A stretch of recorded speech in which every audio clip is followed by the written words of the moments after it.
मनोरंजक एवं ज्ञानवर्धक कहानियां सुनने के लिए आप अपने इस चैनल ज्ञान गंगा को सब्सक्राइब करें, साथ ही बेल आइकन दबा लें। आज की कहानी का शीर्षक है बुद्धि बल सबसे बड़ा बल। एक बार की बात है, चंद्रवन में बहुत बड़ा हाथियों का झुंड रहता था। उस झुंड के मुखिया का नाम चतुर्दंत था। एक बार उस वन में कई वर्षों तक वर्षा नहीं हुई, जिसकी वजह से छोटे बड़े कच्चे पक्के सारे सरोवर सूखने लगे।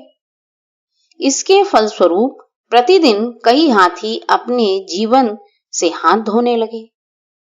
ऐसी विकट स्थिति में हाथियों ने मुखिया से प्यास से मरते अपने परिजनों के लिए एक नया जलाशय खोजने की प्रार्थना की। चतुर्दंत ने दुखी मन से हाथियों से कहा,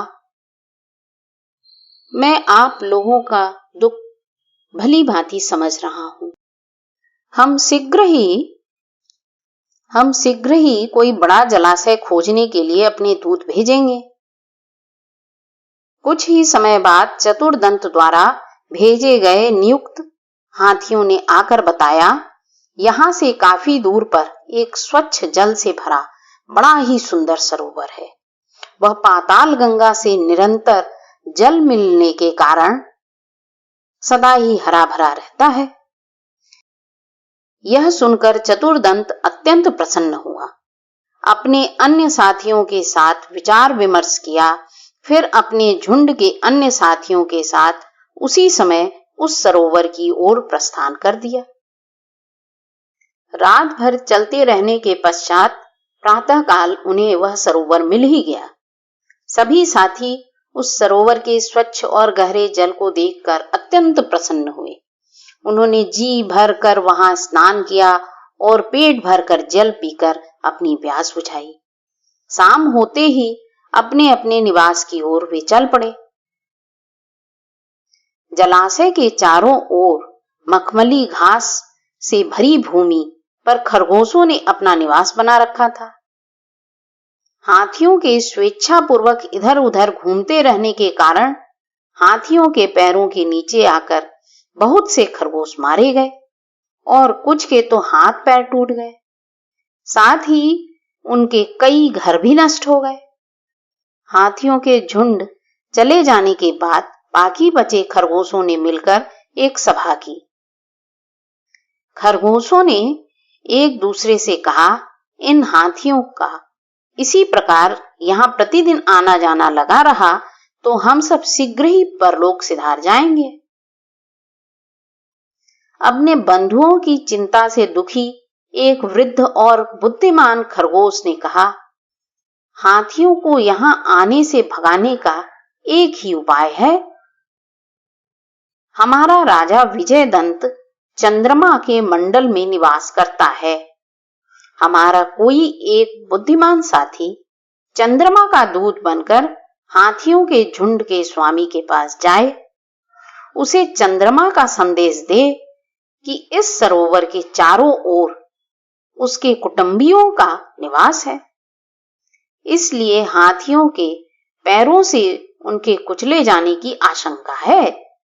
अतः चंद्रमा उन्हें यह आदेश देता है कि वह सरोवर के आसपास न जाएं। आज्ञा न मानने का परिणाम घातक हो सकता है। सभा में उपस्थित खरगोशों को यह सुझाव काफी पसंद आया। इस काम के लिए चंपक नामक खरगोश को दूत बनाकर भेजने का निश्चय किया गया। सायंकाल होते ही चंपक हाथियों के निवास के निकट एक ऊंचे टीले पर चढ़ गया और ऊंचे स्वर में बोला, हाथियों, तुम्हारा मुखिया कहाँ है? उसे शीघ्र मेरे सामने उपस्थित करो। चंपक की कर्कश आवाज से हाथियों में खलबली और दहशत फैलने लगी। तभी चतुर्दंत भी वहां आ पहुंचा और बोला, कहो, कौन हो तुम? मैं हूं इन हाथियों का मुखिया। अच्छा, तो तुम हो इनके मुखिया? देखो, जिस सरोवर पर तुम्हारे हाथियों ने आज दिन भर उत्पात मचाया है, कल से तुम उस सरोवर के आसपास भी नहीं जाओगे। अपने साथियों को अच्छी तरह से समझा दो, वरना उनका विनाश हो जाएगा। चंपक ने निडर होकर कहा।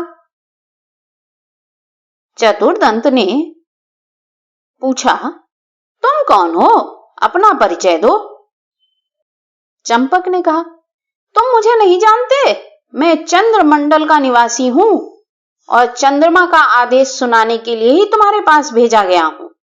भगवान चंद्रदेव अपने बंधुओं के विनाश से दुखी होकर अपने परिजनों को सांत्वना और आश्वासन देने के लिए सरोवर में आए हुए हैं। अगर विश्वास नहीं हो रहा तो चलकर स्वयं देख लो। चंपक ने कड़कती आवाज में कहा। हाथियों के मुखिया चतुर्दंत की उत्सुकता पर चंपक उसे अपने साथ ले गया और सरोवर के किनारे खड़ा होकर बोला, गौर से देखो, भगवान चंद्रमा क्रोध से किस प्रकार कांप रहे हैं। चतुर्दंत ने वायु वेग से पानी में हिलते चंद्रमा को देखा तो डर कर बोला, भगवान क्षमा करें, कल से हम इधर नहीं आएंगे और आपकी आज्ञा का पालन करेंगे, परंतु हमें भी तो पानी की तलाश में दर दर भटकना पड़ता है। कृपा करके हमें ऐसा ही उत्तम सरोवर बताएं। यह सुनकर चंपक ने चतुर्दंत को थोड़ी ही दूरी पर दूसरे तालाब के बारे में बताया और कहा, वह भी निरंतर जल से पूर्ण रहता है। तुम लोग वहां पर निश्चिंतता से आ जा सकते हो। यह सुनकर चतुर्दंत अपने हाथियों के पास लौट गया और चंपक भी खरगोशों को सारा वृत्तांत कह सुनाया और वे निश्चिंतता से अपना जीवन व्यतीत करने लगे। इस कहानी से हमें यही शिक्षा मिलती है, बुद्धि बल से प्राणी असंभव दिखाई देने वाला काम भी कर सकता है, जबकि बाहुबल से यह संभव नहीं। बुद्धि बल का सहारा लेकर ही मासूम खरगोशों ने हाथी जैसे शक्तिशाली और भीमकाय प्राणी से अपने प्राणों की रक्षा की।